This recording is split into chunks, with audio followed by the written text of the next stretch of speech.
क्या आपने कभी सोचा है कि भारत पाकिस्तान संघर्ष में जब भारत निर्णायक बढ़त पर था तभी अचानक सीज फायर क्यों घोषित हो गया? इस सवाल पर हमारे देश और पूरी दुनिया ही नहीं बल्कि अमेरिकी मीडिया में भी जबरदस्त बहस छिड़ी हुई है।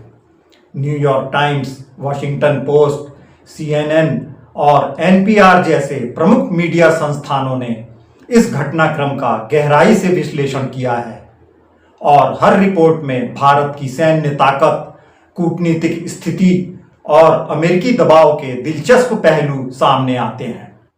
मेरे ख्याल से अमेरिकी मीडिया का विश्लेषण सबसे सटीक, वास्तविक और प्रमाणिक है। तरह तरह की अफवाहों, अटकलों, प्रोपेगेंडा, आरोपों और सोशल मीडिया के क्लिकबैट से खुद को बचाए रखने के लिए और वास्तविकता की तह में जाने के लिए हर भारतीय नागरिक का इन मीडिया रिपोर्ट्स को समझना और जानना जरूरी है, क्योंकि कल तक जो लोग भारत के प्रधानमंत्री नरेंद्र मोदी पर युद्ध को बढ़ावा देने और इसका राजनीतिकरण करने के आरोप लगा रहे थे, अब वे ही सीज फायर की आलोचना कर रहे हैं। न्यूयॉर्क टाइम्स की रिपोर्ट के अनुसार यह फैसला जितना अचानक था उतना ही रहस्यमय भी।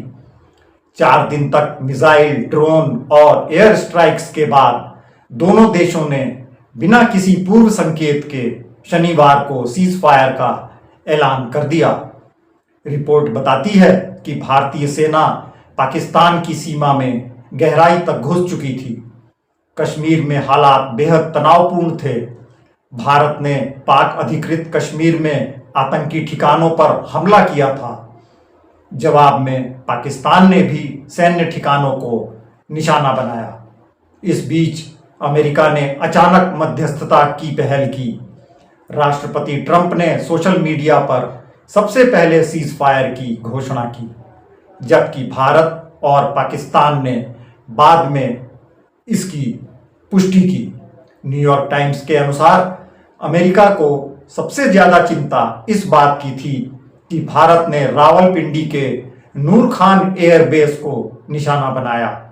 यह पाकिस्तान के न्यूक्लियर कमांड का मुख्यालय है। अमेरिका की खुफिया एजेंसियों को डर था कि कहीं यह हमला पाकिस्तान की न्यूक्लियर कमांड को डिकैपिटेट करने का संकेत तो नहीं। इसी डर के चलते अमेरिकी विदेश मंत्री और राष्ट्रपति ने सीधे प्रधानमंत्री मोदी और पाकिस्तानी नेतृत्व से बात की और तत्काल सीज फायर का दबाव बनाया। रिपोर्ट में यह भी कहा गया है कि भारत ने अपनी सैन्य ताकत का पूरा एहसास करा दिया था। पाकिस्तान के 8 से ज्यादा सैन्य ठिकाने तबाह हो चुके थे। एयरबेस, रडार, प्रतिरक्षा प्रणाली और गोला बारूद डिपो नष्ट कर दिए गए थे। लेकिन अमेरिका और अंतर्राष्ट्रीय समुदाय ने दोनों देशों पर दबाव बनाया कि अब और आगे बढ़ना पूरे क्षेत्र के लिए खतरा बन सकता है।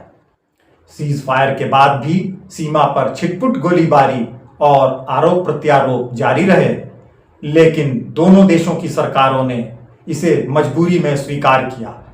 भारत ने अपनी शर्तें साफ कर दी कि उसके द्वारा पाकिस्तान पर लगाए गए तमाम प्रतिबंध, जैसे सिंधु जल संधि का निलंबन, वीजा रद्दीकरण, व्यापार बंदी आदि जारी रहेंगे। न्यूयॉर्क टाइम्स का विश्लेषण यही संकेत देता है कि भारत ने निर्णायक सैन्य बढ़त के बावजूद अंतर्राष्ट्रीय दबाव, खासकर अमेरिका की मध्यस्थता और परमाणु युद्ध के खतरे को देखते हुए सीज फायर स्वीकार किया। भारत ने अपनी सैन्य श्रेष्ठता और रणनीतिक बढ़त से यह साबित कर दिया कि वह सर्वश्रेष्ठ है, लेकिन वैश्विक राजनीति और परमाणु हथियारों के डर ने युद्ध को रोक दिया। इसी तरह CNN की रिपोर्ट में साफ कहा गया है कि भारत ने सैन्य मोर्चे पर पाकिस्तान पर निर्णायक बढ़त बना ली थी। भारतीय वायुसेना ने पाकिस्तान के भीतर 9 आतंकी लॉन्च पैड्स को तबाह किया, जबकि पाकिस्तान की जवाबी कार्रवाई को भारतीय एयर डिफेंस ने लगभग पूरी तरह नाकाम कर दिया। CNN ने यह भी बताया है कि भारत ने अमेरिकी मध्यस्थता की भूमिका को सार्वजनिक रूप से कमतर बताया और सीज फायर को सीधे दोनों देशों के बीच हुई बातचीत का नतीजा बताया, ताकि भारत की संप्रभुता और सैन्य प्रतिष्ठा बनी रहे। CNN के विशेषज्ञों का मानना है कि भारत ने यह दिखा दिया कि वह क्षेत्रीय शक्ति है और किसी भी अंतर्राष्ट्रीय दबाव के बावजूद अपने हितों की रक्षा करना जानता है। वाशिंगटन पोस्ट और NPR ने भी इस बात को रेखांकित किया कि भारत ने इस संघर्ष में अपने न्यूनतम प्रतिक्रिया के सिद्धांत को बदलते हुए हर आतंकी हमले को युद्ध की कार्रवाई मानने की नई नीति घोषित की है। इससे पाकिस्तान और अंतर्राष्ट्रीय समुदाय को कड़ा संदेश गया कि भारत अब हर हमले का जवाब सीमित नहीं बल्कि निर्णायक देगा। अमेरिकी मीडिया ने यह भी बताया कि भारत ने सीज फायर के बाद भी अपने सभी प्रतिबंध जैसे सिंधु जल संधि का निलंबन, वीजा और व्यापार बंदी जारी रखने का फैसला किया है, ताकि पाकिस्तान पर दबाव बना रहे।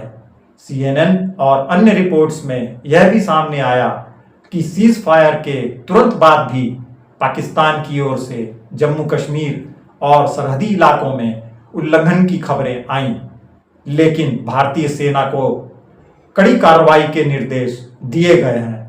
भारत के विदेश मंत्री ने साफ किया कि आतंकवाद के खिलाफ भारत का रुख असमझौता यानी कोई समझौता नहीं करने का है और आगे भी रहेगा। कुल मिलाकर अमेरिकी मीडिया के विश्लेषकों का सार मुख्यतः 3 महत्वपूर्ण तथ्यों को उजागर करता है। पहला, भारत ने सैन्य और कूटनीतिक दोनों मोर्चों पर पाकिस्तान को पीछे धकेल दिया।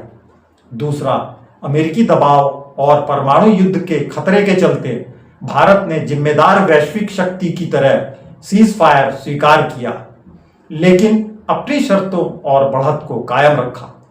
और तीसरा, भारत ने अंतर्राष्ट्रीय मंच पर अपनी छवि एक निर्णायक लेकिन जिम्मेदार शक्ति के रूप में और मजबूत की है। तो यही है इस संघर्ष की असली कहानी। भारत ने युद्ध के मैदान में भी जीत हासिल की और वैश्विक मंच पर भी अपनी स्थिति और प्रतिष्ठा को और ज्यादा ऊंचा किया।